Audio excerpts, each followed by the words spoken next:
गा 37 थि बोसोरसालिया जुथुम्मा आरो दिनै बिनि गेवलां मेल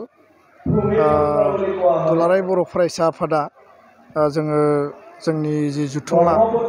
बे जुथुम्मानि गेजेरजों जोंनि जिखिनि दख'रानि सिङाव समाजारि सोलोंथाइ रांखान्थि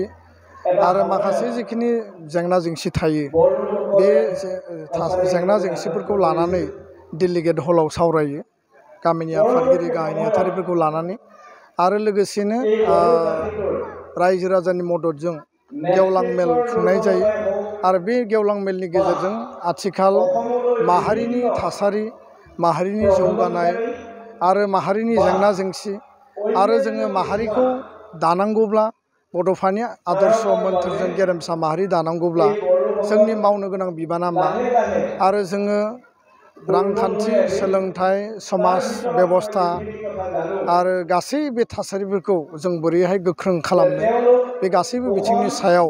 जोंनि गेवलां मेलाव सावरायनाय जायो आरो रायजो राजाया खोब मोनसे रंजाखांनायनि गेजेरजों एबसुनि मोनफ्रोमबो कनभेनसन कनफारेन्सखौ लैहोर लैहोर बाहागो लाफैयो मानो होनब्ला एबसुआ माहारिनि आफाद आरो बर' माहारिया एबसुखौ जेरैबायदि जोथोन लाबोबाय आइ आफाया जेरैबायदि बेंबोबाय बिनि थाखायनो दिनै दुलाराय बर' फरायसा आफादा 55 बोसोराव आगान होदों आरो दुलाराय बर' फरायसा आफादा बर' हारिखौ गासै बिथिंनिफ्राय रैखाथि होनानै जोंनि थामोनथा माहारि जौगानायनि बा माहारि थांना थानायनि मोन्थोरफोरखौ जों रायजोफोरनि गेजेराव रायजोखौ सिबिनाय रायजोनि समाजनि हाबा मावनाय माहारिनि हाबा मावनाय बे मोनसे थांखिजों जों हाबा मावबोदों फरायसा फरायसुलिफोरखौ जोथोन लानांगौ गुन गोनां सोलोंथाइ जोंनो नांगौ आरो बे बिथिंखौ नोजोर बोनानै सोलोंथाइनि सायाव बांसिन नोजोर बोनानै गुरुत्त' होनानै खामानि मावनाय जादों दा बेखायनो आं सानो जे मुदैबारि दख'रानि सिङाव मोन 7ल' गामि दङ रेभिनिउ गामि सुबाया गोबां नाथाय खम बिबांनि सुबुं अनजिमा खम बिबांनि गामिब्लाबो बे मोनसे दख'रानि मर्यादाखौ मोनबोदों आरो सोमावसारनायनि समनिफ्रायनो 37 बोसोर दिनै आगान होबाय आरो बे दख'राया थेलेबलेबै फिसायैनो रायजो राजानि जि मोनसे गोसो गुदुं जि रायजो राजानि सक्तिशालि बाहागो लानाय बे खुनु कारनाव खम नङा उदालगुरि जिल्लानि खोलाहा दिनै गोबां गोग्लैसोनाय बेखौ जौगाहोनांगौनि बाथ्रा दङ गुबुनारिजों नारा नाथा गोबां थासारिजों जुजिनानै थांना थानो गोनां जायो बेयाव मन'बलनिबो प्रयजन दङ आं बेखायनो खावलायो जे मुदैबारि दख'राया स्ट्रंलि खामानि मावनांगोन रायजो राजाया दख'रा आफादजों मदद होनांगोन होमबानो जोंनि हारिनि आरो समाजनि थाखाय मावनो लानाय जे थांखिफोर बे थांखिफोरा जाफुंसारगोन होननानै आं सानो गोजोन्थों गणतान्त्रिक देशआव मोनफ्रोमबो बोसोरबा बिसायख'थि जायो दा 2024आव पार्लियामेन्टनि बिसायख'थि जागोन 2025आव बिटिसि बा बिटिआर काउन्सिलनि बिसायख'थि जागोन आरो बेबायदिनो 2026 आसाम बिधान सभानि बिसायख'थि जागोन नैबे समावबो दिउरि काउन्सिलनि इलेक्सननि केम्पेइन सोलिबाय थादों आरो गणतान्त्रिक देशआव बिसायख'थिया माने बोसोरबा फैयैखाय जोंनियाव काउन्सिल थाबाय स्टेट थाबाय आरो पार्लियामेन्ट थाबाय दा आं बे बाथ्राखौसो स्पष्ट बुंनो नागिरो जे बिसायख'थिया माने गावनि सम बादि फैगोन आरो थांगोन दा बिसायख'थिखौ नायनानै एबसुआ मालाबाबो खामानि मावफेरबोआखै आरो मावनो गोनां दङ होननानैबो जों साना बे जाबाय देशनि गणतान्त्रिक सासन बेबस्थानि मोनसे बिसायख'थि माने मोनसे रिप्रेजेन्टेटिभ सायख'नायनि मोनसे बेबस्था आरो बे नोगोरारिनो देशनि गणतन्त्रआ बेखौ गोहोदों दा बेयाव सोरबाया जुदि बुङोब्ला एबसुआ दा बिसायख'थि फैदों बाइक रेलि लानो मोना बिसायख'थि फैगासिनो दङ एबसुआ ओरै खामानि मावनो मोना जों सोरनि बुंनायखौ लानानै नेनानै थानो आरो सोरनिबा बुंनायजों जों ना उन्दुगोन ना जों जागोन ना समाजनि हाबाखौ जों गारना दोनगोन ना जोङो माबा माने गुबुन खामानि मावगोन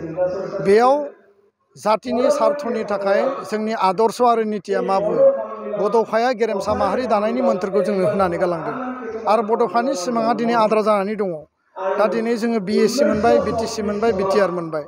नेक्स्ट जोङो आवगायलांबावनांगोन उदां आरो जोंनि आबुं जि मोन्थाय बेखौ मोननांगोन बिनि थाखाय जों पर्यायक्रमे हाबा मावलांगोन दा बेखायनो जाय मानसिफोरा दिनै बेफोर बाथ्राफोरखौ बुंनानै मोजां मोनो बिथांमोननि स्वभाब चरित्रआनो बिदि आरो सोरखौबा बुंनानै सोरखौबा मुं सुनानै बिथांमोना गावसोर गोजोननाय लायो आरो बिदिजों बिथांमोना जुदि गोजोननाय मोनोब्ला बे गोजोननायखौ लाबानो जाबाय जोङो बुंनो गोनां गैया खिन्थु हारिया जे जेंना दङ हा हुनि सायाव एवारनेस लाबोनो गोनां दङ हा हुखौ लानानै जोंनि माहारिया सांग्रां नङा अथ'सो जों सन अफ दा सयल भुमिपुत्र होननानैबो जों बुङो बेलेन ब्लकआ जोंनिखौ बेंनायनि दायथ'आ जोंनि सरकारा जेसेबां दायथ' जोंहाबो दायथ' दङ सोलोंथाइखौ लानानै सांग्रांथि लाबोनाय खामानिया जोंनि दा कम्पिटिसननि जुगाव सोलोंथाइया जुदि कम्पिटिटिभ जायाबा जों कुनु जायगायाव जायगा मोननाय नङा फारसेथिं नोङो ड्राग्स जौ जुवा दायना दायनि उन्दै बैसोआव हाबा जानाय मानसि लांखारनाय बे बिराद मोनसे इन्टारनेल माने बेमार बायदि मोनसे महामारि बायदि साग्लोबनानै दङ बेखौ जोङो बादा होनांगोन बन्द' खालामनांगोन आरो जोंहा एकर्ड बायदियै जिखिनि दफा मावफुंजानांगौ आरो जिखिनि मावफुंजाबाय बिनि सायाव जों रायजो राजानो मिथिहोदों नङाबा रायजो राजाया सानगोन जे एकर्डनि दफाया मावफुंजायाखै एकर्डआ मा जाखो माला मावफुंजागोन बिनि सायाव जेब्लाबो रायजोनियाव मोनसे सोंलु थायो बे बाथ्राखौनो जों गामियाव फोरमायदों आरो रायजो राजाया जोबोद आग्रहै जोबोद गोसो गुदुङै जोंखौ खाम सिफुं जथा लानानै जोङो माने मोसानानै आरो बेम पार्टि लानानै जोंखौ बरायदों डेट मिन्स रायजोआ जोंखौ वेलकाम खालामदों सोरबा सासेया बेबायदि बुंनायजों जोंनि हाबाफारिया थाद'नायनि बाथ्रा गैया आरो बेबायदि मानसिनिखौ साननानै एबसुनि एजेन्डाया मालाबाबो माने डाइल्युट जाया बरन्सो जों सक्तिशालि खामानि मावगोन गोजोन्थों 37थि जे बोसोरसालिया बे बोसोरसालिनि दिनै नैथि सान आरो बे नैथि साननि जोंहा बेवहाय गेवलां मेल दायो सोलिबाय थादों आरो बे गेवलां मेलावहाय जोंहा दुलाराय बर' फरायसा आफादनि मानगोनां आफादगिरि बिथाङा गाहाय आलासि महरै बाहागो लाफैदों आरो बिथाङा बे मेलावहाय गोबां जोंनि समाज बिथिं जोंनि रांखान्थि बिथिं सोलोंथाइ बिथिं आरो लोगोसेनो जोंहा बिटिआर जि एकर्ड जाबाय बे बिटिआर एकर्डनि सोमोन्दैबो रायजो राजानो बिथाङा गुवारै फोरमायलांबाय आरो बेनि अनगायैबो जोंहा बे गेवलां मेलावनो मंगलदै कलेजनि मानगोनां प्रिन्सिपाल बिथां डक्टर कमलाकान्त बरा बिथां साराबो बेवहाय बाहागो लाफैदों आरो रायजो राजाफोरजों बिथाङा जि सोलोंथाइ बिथिंजों लानानै आरो जोंनि बर' माहारिनि जि जारिमिन बे जारिमिनखौ बिथाङा रोखायै फोरमायनानै होदों दा मख'नो नांगोन दि बे मोदैबोरै दख'रा दुलाराय बर' फरायसा आफादनि बे बोसोरसालिया जथुम्माया जोंनिया बिबान बोथोरमोन बे 2 बोसोर जोंहा बिबान बोथोर सोलाय सोल' जाबाय थायो दा बे लेखायैनो मोदैबारि दख'रा दुलाराय बर' फरायसा आफादाबो मैया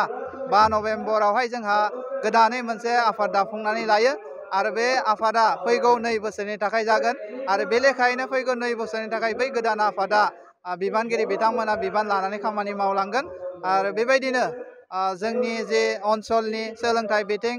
राजखान्थि बिथिङानो जा हारिमु बिथिङानो जा बा गुबुन गुबुन बिथिङानो जा गासैबो बिथिङाव खामानि मावनो थाखाय मैयानि जि थान्दै मेल बै थान्दै मेलाव जोङो माखासे थान्दैफोरखौ लानाय जादों रायजो राजा बिथांमोना जोंनि बे हाबाफारियाव गोबाङै मददथि होदों जेरैखि बिथिङाव बिथांमोना जोंखौ बेवहाय हेफाजाब होदों जेरै जोंहा रांखान्थि बिथिङावनो होन जोंनि खामानि दामानियावनो होन बा जोंनि दिनै बे मेल जानायावनो होन गासैबो रायजो राजा बिथांमोना लोब लोब फैनानै जोंखौ जिबायदि हेफाजाब आरो मदद होफैबाय आङो रायजो राजा बिथांमोनखौ खुलुमहरो आरो मिजिंथियो फैबाय थानाय समावबो जोंनि बर' आइ आफा रायजो राजा बिथांमोना जोंनि दुलाराय बर' फरायसा आफादखौ बेबायदिनो अनसायबाय थागोन बेबायदिनो हेफाजाब आरो मदद होबाय थागोन बेखौ जोङो अराय सम मिजिंथियो आरो बर' माहारिया थारैनो जोंनि दुलाराय बर' फरायसा आफादखौ जिबायदि आगोलनिफ्रायनो आलोन लाबोदों बा नोजोर होबोदों नायबोदों बेयो थारैनो खम जायाखै फैबाय थानाय समावबो जोङो मिजिंथिगोन जे दुलाराय बर' फरायसा आफादखौ गोख्रों खालामनो थाखाय बेबायदिनो रायजो राजा बिथांमोना जोंखौ नोजोर आरो जोंनो दिहा परामर्ख'खौ होबाय थागोन जोङो बेखौनो मिजिंथियो रायजो राजा बिथांमोननिफ्राय